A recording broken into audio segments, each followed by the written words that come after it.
ገንዘብ ውጥረታችሁን ይቆጣጠራል፣ የአኗኗር ዘይቤያችሁን ይቀርጻል፣ ነፃነታችሁን ይወስናል። ሆኖም አብዛኞቻችን ገንዘብ በትክክል እንዴት እንደሚሰራ ተምረን አናውቅም። ዛሬ እያንዳንዱ ሰው ሊያውቃቸው የሚገቡ የገንዘብ መሰረታዊ ነገሮችን በዝርዝር እንመለከታለን። እዚህ ጋር የምናወራው ስለ ረቂቅ ቲዎሪ አይደለም፣ ስለ ፋይናንስ ህይወታችሁ ሙሉ በሙሉ ሊቀይሩ ስለሚችሉ ተግባራዊ መመሪያዎች እንጂ። ከመጀመሪያው እውነታ እንጀምር። ገንዘብ መሳሪያ ነው እንጂ ግብ አይደለም። አብዛኛው ሰው ገንዘብን ልክ እንደ መድረሻ ግብ ያሳድደዋል። ነገር ግን ገንዘብ ጊዜን፣ ምርጫን፣ ደህንነትንና ልምዶችን የሚገዛላችሁ መሳሪያ ብቻ ነው። እናንተ ካልተቆጣጠራችሁት እሱ እናንተን ይቆጣጠራችኋል። ካለማመዳችሁት ግን ነፃነታችሁን ይሰጣችኋል። ሁለተኛው መሰረታዊ መርህ ከምታገኙት በታች ወጪ አድርጉ። ይህ ግልጽ ሊመስል ይችላል፣ ነገር ግን በሚሊዮን የሚቆጠሩ ሰዎች ጥሩ ገቢ ያገኙ አሁንም ይቸገራሉ። ለምን?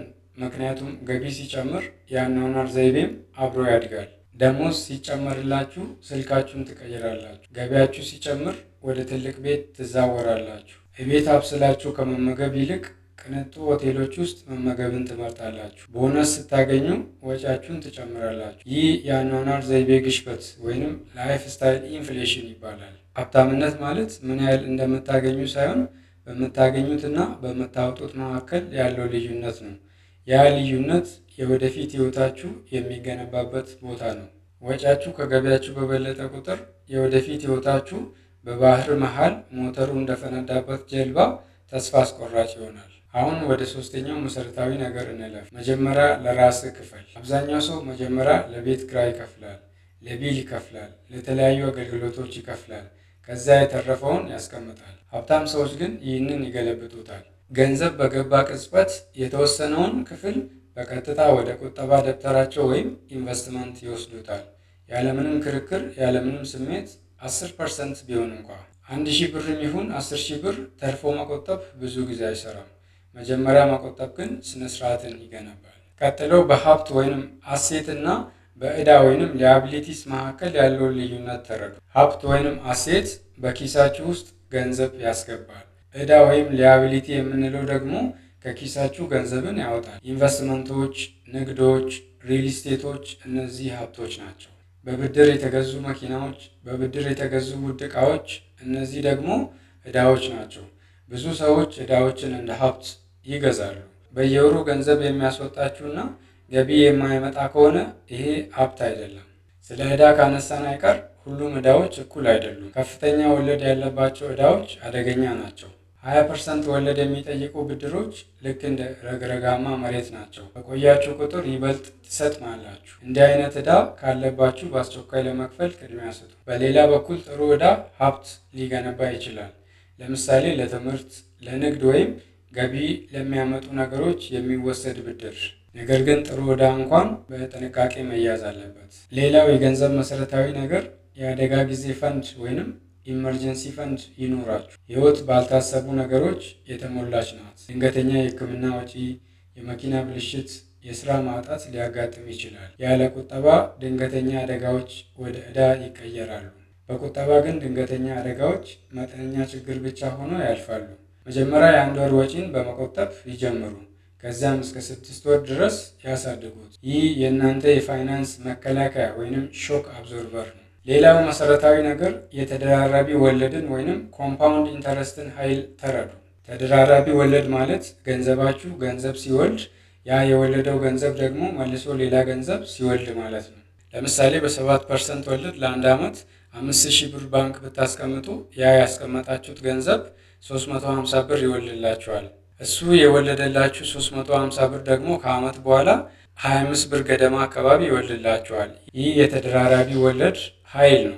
በጊዜ ሂደት ይህ አስገራሚ እድገት ይፈጥራል። ቀድሞ በጀመሩ ቁጥር ኃይሉ ይጨምራል። ጊዜ ከሁሉ በላይ ወሳኝ ነው። ገበያውን ለመተንበይ መሞከር የለባችሁም። የሚያስፈልጋችሁ ወጥነትና ትዕግስት ብቻ ነው። ይህ ደግሞ ወደ ቀጣይ ነጥብ ያመራናል። ኢንቨስት አድርጉ እንጂ ዝም ብላችሁ አትቆጥቡ። ቁጠባ ገንዘብን ይጠብቃል፣ ኢንቨስትመንት ግን ያሳድገዋል። ዝም ብላችሁ ካስቀመጣችሁ የገንዘብ ግሽበት ወይንም ኢንፍሌሽን የመግዛት አቅማችሁን ቀስ በቀስ ይቀንሰዋል። ዛሬ 100 ብር የሚያወጣ ነገር በጥቂት ዓመታት ውስጥ 120 ብር ሊያወጣ ይችላል። ስለዚህ ገንዘባችሁ ከግሽበት በላይ ማደግ አለበት። ሌላው አስፈላጊ ትምህርት ገቢ ብቻውን ሀብታም አያደርግም። ብዙ ከፍተኛ ተከፋዮች ከእጅ ወደ አፍ የሆነ ኑሮ ይኖራሉ። በሌላ በኩል መጠነኛ ገቢ ያላቸው ነገር ግን በቋሚነት ኢንቨስት የሚያደርጉ ሰዎች የተረጋጋ ህይወት ይኖራሉ። ሀብታምነት የሚገነባው በልምድ እንጂ በዜና አይደለም። እንደ ወጪን መከታተል፣ ከአቅም በታች መኖር እና በቋሚነት ኢንቨስት ማድረግ ያሉ ልምዶች ወሳኝ ናቸው። ስለ መከታተል ካነሳን አይቀር በጀት ማውጣት ሌላው መሰረታዊ ነገር ነው። በጀት ቅጣት አይደለም፣ እቅድ እንጂ። ለገንዘባችሁ የት መሄድ እንዳለበት ስትነግሩት የት ገባ ብላችሁ አትደነቁም። ምን ያህል እንደምታገኙና ምን ያህል እንደምታወጡ ማወቅ ብቻ ቁጥጥርን ይሰጣችኋል። ቀጣዩ መሰረታዊ ነገር ስለ ገንዘብ ያላችሁ አመለካከት ወይንም ማይንድ ሴት ወሳኝ ነው። ገንዘብ ክፉ ነው ብላችሁ ካመናችሁ ሳታውቁት ትሸሹታላችሁ። ሀብት ለእድለኛ ብቻ ነው ካላችሁ በቁም ነገር አታሳድዱትም። ገንዘብ ገለልተኛ ነው። እሱ እናንተ ቀድሞውኑ የሆናችሁትን ማንነት ያጎላል እንጂ። ሌላው ጠንካራ መርህ ፍላጎትን መግታት ወይንም ዲሌድ ግራቲፊኬሽን የምንለው ነው። አብዛኛው ሰው የረዥም ጊዜ ሀብቱን ለአጭር ጊዜ ደስታ አሳልፎ ይሰጣል። ዘመናዊ ስልክ፣ ፋሽን ልብሶች፣ አሁን መዝናናት፣ በኋላ መጨነቅ። ሀብት የሚገነቡ ሰዎች ግን ለነገው ነፃነታቸው ሲሉ የዛሬውን ፍላጎቶቻቸውን ይገታሉ። በመጨረሻም ሀብት ጊዜ እንደሚወስድ ተረዱ። አቋራጭ መንገድ የለም። በአንድ ጀንበር ሀብታም የሚያደርጉ ተስፋዎችን ችላ በሉ። እውነተኛ ሀብት ብዙውን ጊዜ ቀርፋፋ፣ ወጥና አሰልቺ ነው። ቋሚ መሆን ከከፍተኛ ጥረት ይበልጣል ማለት ነው። በየጊዜው ኢንቨስት ያደርጉ፣ በጥበብ ያውጡ፣ አላስፈላጊ ዕዳን ያስወግዱ፣ ክህሎታችሁን ያሳድጉ። ይህንን ለዓመታት ደጋግሙት። የፋይናንስ መረጋጋት የሚገነባው በዚህ መንገድ ነው። ስናጠቃልል የገንዘብ መሰረታዊ ነገሮች ውስብስብ አይደሉም። 1. ከምታገኙ በታች አውጡ። 2. መጀመሪያ ቆጥቡ። 3. በቋሚነት ኢንቨስት ያድርጉ። 4. መጥፎ ዕዳን ያስወግዱ። 5. የአደጋ ጊዜ ቁጠባ ይኑራችሁ። እነዚህን መሰረታዊ ነገሮች ካወቃችሁ ቀድሞውኑ ከብዙዎች ቀድማችኋል። ገንዘብ ግራ የሚያጋባ መሆን የለበትም፣ የታቀደ መሆን አለበት እንጂ። በትንሹ ጀምሩ፣ ዛሬ ጀምሩ። ጊዜ ስራውን እንዲሰራላችሁ ተዉት። ገንዘብን መቆጣጠር ማለት ሀብታም መሆን ብቻ አይደለም፣ ነፃ መሆን እንጂ። ዛሬ የተማራችሁትን አንድ ተግባራዊ እርምጃ በመውሰድ የነገ ማንነታችሁን አመስጋኝ አድርጉት። ይህ ጉዞ ለእናንተ ብቻ ሳይሆን ለቤተሰባችሁና ለወደፊት ትውልዳችሁ ጭምር ነው። እንዲህ አይነት ህይወትን የሚቀይሩ የገንዘብና የክህሎት ትምህርቶች እንዲደርሳችሁ ዘ ፋይናንስን ሰብስክራይብ አድርጉ። አብረን እንደግ። በሚቀጥለው ቪዲዮ እንገናኝ።